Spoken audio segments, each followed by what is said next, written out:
నమస్తే. నేను మీ జర్నలిస్ట్ రవిచంద్ర. ఆంధ్రప్రదేశ్‌లో కూటమి ప్రభుత్వం తీసుకొచ్చినటువంటి పీపీపీ విధానం పైన రాష్ట్ర వ్యాప్తంగా వ్యతిరేకత వస్తున్నా, కూటమి ప్రభుత్వం మాత్రం ఏమాత్రం తగ్గకుండా 4 కాలేజీలకు సంబంధించి టెండర్ ప్రక్రియ ఆహ్వానించింది. దాంట్లో ఒక కాలేజీకి, ఆదోని మెడికల్ కాలేజీకి సంబంధించి కిమ్స్ సంస్థ ఆల్రెడీ మేము టెండర్ వేసింది అని చెప్పి ప్రభుత్వం చెప్పింది. అయితే రీసెంట్‌గా వస్తున్నటువంటి వార్త ఏంటంటే, అసలు టెండర్ ప్రక్రియలో కిమ్స్ యాజమాన్యం పాల్గొనలేదు అని చెప్పి వాళ్ళు బహిరంగంగా ప్రకటించారు. అయితే ఈ వ్యాఖ్యలు నిజంగా అటు ప్రభుత్వము ప్రజల్ని మభ్యపెట్టే విధంగా ప్రయత్నిస్తుందా? లేదంటే వేరే వాళ్ళు కూడా ఇటు కిమ్స్‌ని ఆదర్శంగా తీసుకొని టెండర్ ప్రక్రియలో పాల్గొంటారని భావిస్తున్నారా? అనే ఈ విషయాల గురించి మనతో చర్చించడానికి పొలిటికల్ అనలిస్ట్ పురుషోత్తం రెడ్డి గారు ఉన్నారు. సార్ నమస్కారం సార్. నమస్తే రవిచంద్ర గారు. సార్ కూటమి ప్రభుత్వము రీసెంట్‌గా అంటే నిన్నటి వరకు ఒక చర్చ జరిగింది. ఏందంటే ఆదోని మెడికల్ కాలేజీకి సంబంధించి ఇటు కిమ్స్ అనే సంస్థ, హైదరాబాద్‌కి సంబంధించిన సంస్థ టెండర్ ప్రక్రియలో పాల్గొంది. దాన్ని దక్కించుకోబోతుందని. అయితే ఈరోజు కిమ్స్ యాజమాన్యం ప్రకటించింది ఏందంటే అసలు మేము టెండర్‌లలో పాల్గొనలేదు అని. ఈ వ్యాఖ్యలను ఎలా చూడాలంట? అంటే కిమ్స్ సంస్థ మీ టెండర్‌లో పాల్గొనలేదన్నట్టుగా వార్తలు వస్తున్నాయి.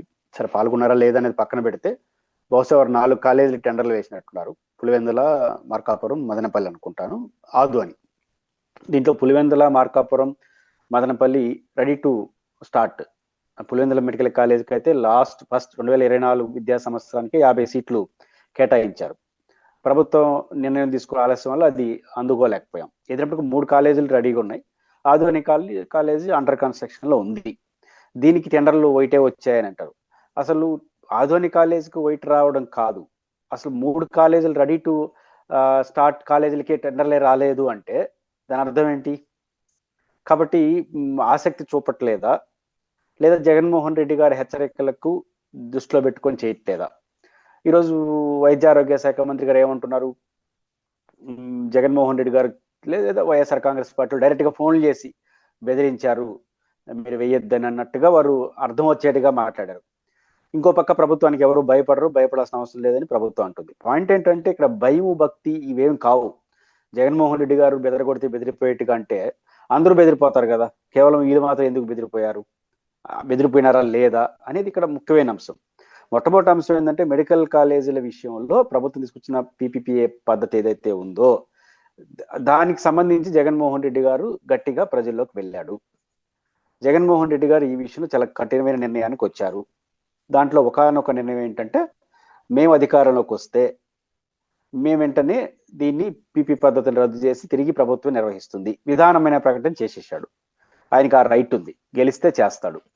2, మొన్న అదనం చేసిన ప్రకటన ఏదైతే పీపీ పద్ధతిలో తీసుకుపోయే కాలేజీలకు మొదటి 2 సంవత్సరాల పాటు 60 కోట్ల నుంచి 120 కోట్ల చొప్పున 10 ఇస్తే మేము అడ్మినిస్ట్రేషన్ ఖర్చులు భరిస్తామని చెప్పి జీవో ఇచ్చిందని, ఆ జీవో చట్ట వ్యతిరేకమని, ఇది దీంట్లో అవినీతి ఉందని, దీంట్లో భాగస్వాములు అయితే సంబంధిత కాలేజీలు కూడా లోపల పెడతానని చెప్పినాడు.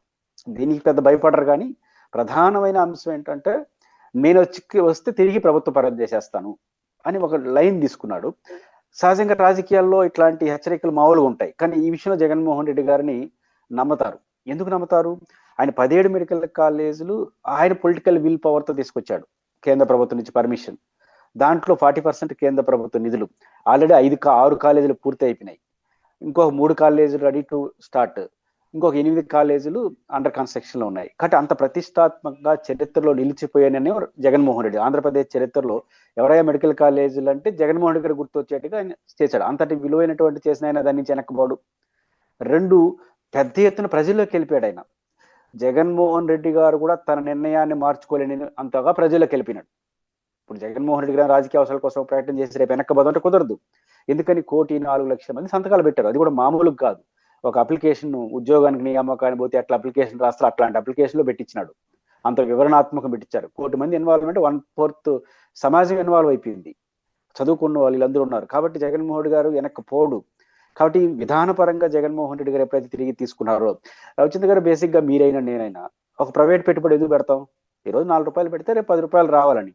2 ఏళ్ళ తర్వాత ఆయన వచ్చి మళ్ళీ ప్రభుత్వం తీసుకుంటే ఎందుకు ఆ రిస్క్? మనకు భయం కాదు, ఇక్కడ లాభదాయకం కాదు. ఏం ప్రయోజనం? 2 ఏళ్ళు కింద పైన పడతాం, మళ్ళీ ఆయన వస్తాడు తీసుకుంటాడు, ఏం లాభం? దానిపై ఇంకో చూసుకుందామని ఎవడని అనుకుంటాడు.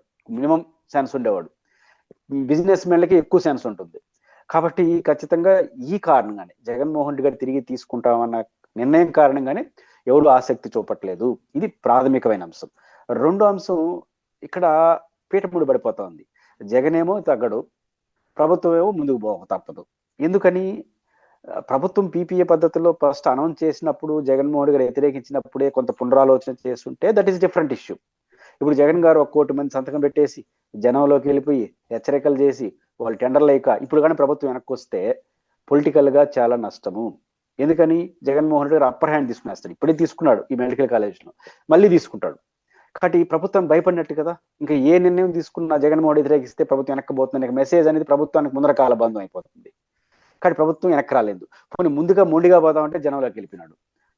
అల్టిమేట్ గా రేపు గెలవాలి కదా ప్రభుత్వం, ఏ పార్టీ అయినా. కాబట్టి ముందు పోస్తే నెయ్యి, వెనక పోస్తే గొయ్యి. ఇలా ప్రభుత్వం తీసుకున్నటువంటి ఈ నిర్ణయం కారణంగా ప్రభుత్వం ఆత్మరక్షణ పడిపోయింది. ఫస్ట్ టైం 16 నెలల తెలుగుదేశం ప్రభుత్వం ఆత్మరక్షణలో పడిపోయింది. ఆత్మరక్షణ అంటే అర్థం ఏంటి? ముందుకు పోలేరు, వెనక్కు పోలేరు. ముందుకు పోదామంటే ప్రజా వ్యతిరేకత, వెనక్కు పోదామంటే జగన్ గారు హీరో అయిపోతారు. ఇక్కడ జనరల్గా అంతే కదా. ప్రతిపక్షం పోరాడిన తర్వాత వెనక్కి పోయినంటే తలొగ్గింది అనే మెసేజ్ వెళ్ళిపోతుంది కదా. అందువల్ల ముందుకే పోతా ఉంటారు. ముందుకు పోతే ప్రజా వ్యతిరేకత. ఆ రకంగా ఒక ఆత్మరక్షణ పడింది. జగన్మోహన్ గారు అప్పర్ హ్యాండ్ తీసుకున్నారు. దానివల్ల ఇది పూటముడి పడింది. ఇంకా దాని పర్యవసనాలు ఎలా చూస్తాయని చూడాలి. మంత్రి నారా లోకేష్ రీసెంట్గా ఒక ట్వీట్ చేస్తూ ప్రతిపక్ష హోదా లేని పార్టీ కూడా పీపీపీ విధానంకి అడ్డుపడుతుంది. ఒకవేళ ప్రభుత్వం మెడికల్ కాలేజీలు కంప్లీట్ చేయాలంటే 25 సంవత్సరాలు పడుతుంది అని చెప్పి ఆయన ఒక ఏఐ వీడియోని ట్యాగ్ చేస్తూ ట్వీట్ చేశారు. అయితే ఇక్కడ 10 మెడికల్ కాలేజీలకే 25 సంవత్సరాలు పెడితే హైదరాబాద్ లాంటి రాజధాని నిర్మించాలి, అమరావతి లాంటి రాజధాని నిర్మించాలంటే ఎన్ని సంవత్సరాలు? లేని వాదన. ఎందుకంటే లోకేష్ గారు, నేను చెప్పాను కదా, ఆత్మరక్షణలో పడ్డారు. వెనక్కి రాలేరు, ముందుకు పోలేరు. ఎందుకు ఇట్లాంటి నిర్ణయం తీసుకున్నామని ఆలోచించుకుంటే మంచిది. అంతే తప్ప ఇప్పుడు జగన్మోహన్ గారు ప్రతిపక్ష హోదా లేని వ్యక్తికి ఎట్లా వ్యతిరేకిస్తుందంటే అంగీకరించద్దని మీ పార్టీ మిమ్మల్ని కొట్టట్లేదు కదా, వచ్చి అడ్డుకోవట్లేదు కదా. ప్రజల్లోకి వెళ్ళారు, సంతకాలు సేకరించారు. ప్రతిపక్ష హోదా లేని పార్టీని ప్రజలు గుర్తించరు కదా, మరి మీకేంటి ఇబ్బంది? వెళ్ళిపోవచ్చు. ప్రతిపక్ష హోదాతో పనే ఉంది. ఒక జర్నలిస్ట్ గా మీరైనా, ఒక అనలిస్ట్ గా నేనైనా, ఆంధ్రప్రదేశ్లో పౌరుడైన ఎవడైనా సరే దీనిపైన అభిప్రాయం చెప్పొచ్చు. ఆ మాట కోసం ప్రపంచంలో ఉండేవారు కూడా ప్రభుత్వంలో ఉండాల్సిన అవసరత చెప్పొచ్చు. కాబట్టి ఎవరైనా అభిప్రాయం చెప్తారు. దానికి ప్రతిపక్ష నాయకుడితో పనే ఉంది, ప్రతిపక్ష హోదాతో పనే ఉంది. ఇదే సమస్య. హోదాలతో పనే ఉంది. హోదా లేదంటే అర్థం ప్రజల్లో లేనట్టే కదా మీ లెక్క ప్రకారం. పట్టించుకోవద్దండి, వెళ్ళిపోండి ముందుకి. ప్రతిపక్ష హోదా లేని జగన్మోహన్ రెడ్డి గారు తిరిగి ప్రభుత్వంలో తీసుకుంటామన్న చేసిన హెచ్చరికల ఫలితంగా ఈరోజు టెండర్లు వేయలేదు, బిట్లో పాల్గొనలేదు. అంటే వాళ్ళు గుర్తిస్తున్నారు, మీరు గుర్తిస్తే సరిపోతుందా? కాబట్టి హోదాలు పంచాయతీ కాదు. కాబట్టి మీరు రాజకీయంగా తీసుకున్న నిర్ణయం అనేది కొంచెం నష్టం కూరుకున్నది. ప్రజలు కూడా దాన్ని అంగీకరించట్లేదు. సో దాని నుంచి వెనక్కి రండి అంతే తప్ప. కూడా 50 ఏళ్ళు ఏంది, 100 ఏళ్ళు కట్టచ్చు, 1000 ఏళ్ళు కూడా కట్టచ్చు. ఇప్పుడు టెండర్లు అయినాయి, నిజంగా ప్రభుత్వం అనుకుంటే ఇంకో 3 కాలేజీలు రన్నింగ్ లో వచ్చేసి ఉంటాయి. ప్రభుత్వం అనుకోలేదు కాబట్టి 2 ఏళ్ళైనా అసలు ఒక ఇటుకు కూడా పడాలి. అక్కడ ప్రభుత్వం ఎంత ప్రయారిటీ ఇస్తుంది అనే దాన్ని బట్టి కాలేజీలు కడతారు. ఇప్పుడు జగన్మోహన్ రెడ్డి గారు 6 మెడికల్ కాలేజ్ పూర్తి చేసి దాదాపు 8, ఒక రకంగా చెప్పాలంటే ఇది ఒక 9 medical college ready to occupy 5 years. దీంట్లో కరోనా టైం తర్వాత వచ్చింది. 3-4 ఏళ్ళు 9 చేసిన వాళ్ళు ఇంకో 3 ఏళ్ళు మీరు 8 చేయలేరా? కాబట్టి ఎన్ని రోజుల్లో చేస్తాం అనేది మనం కేటాయించే నిధులు మన ఇంట్రెస్ట్ బట్టి ఆధారపడి ఉంటుంది. జగన్ గారు ఏ రోజు లేకుండా ప్రభుత్వ మెడికల్ కాలేజ్ 9 ఎప్పుడైనా వచ్చినాయా? 5 ఏళ్ళు ఒక టెన్యూర్లో ఆయన తెచ్చాడు. ఆయన టాప్ ప్రయారిటీ అది. మీ ప్రయారిటీ ఏదనేది సమస్య. కాబట్టి డబ్బులు 4-5 కోట్లు, దాంట్లో 5,000 కోట్లు పెడితే పూర్తి అయిపోతుంది చంద్రబాబు గారు చెప్పారు. ఇంకొక 5,000 కోట్లు ఖర్చు పెడితే 5,000 కోట్లు ఖర్చు పెడితే చంద్రబాబు గారు చెప్పినట్టు పూర్తి అయిపోతుంది అన్నప్పుడు దీంట్లో 40% నిధులు కేంద్రానికి కదా, మీరు పెట్టాల్సిన 3,000 కోట్లు కదా. సంవత్సరానికి 1,000 కోట్లు అయినా 3,000 కోట్లు పెట్టేసి 5 ఏళ్ళు పూర్తి చేసేవచ్చు కదా. ఏం లెక్క ఇది? కాబట్టి లోకేష్ గారి లెక్క కరెక్ట్ కాదు. ఏమంటే వాళ్ళు లెక్క కరెక్ట్ కాదని తెలిసి ఎందుకు మాట్లాడుతున్నారంటే ఒక కన్ఫ్యూజ్. అంటే చెప్పాను కదా, ముందుకు పోలేరు, వెనక్కు పోలేరు. వెనక్కి రావడం సమస్య, ముందుకు పోలేకపోవడం కారణం గందరగోళం. కాబట్టి ఇది మొత్తం జగనే కారణం. జగన్ను పట్టించుకోవాల్సిన అవసరం లేదని వాళ్ళే చెప్తారు. మళ్ళీ అన్నిటికీ జగనే కారణం వాళ్ళు చెప్తారు. ఇక్కడ పంచాయతీ వస్తా ఉంది.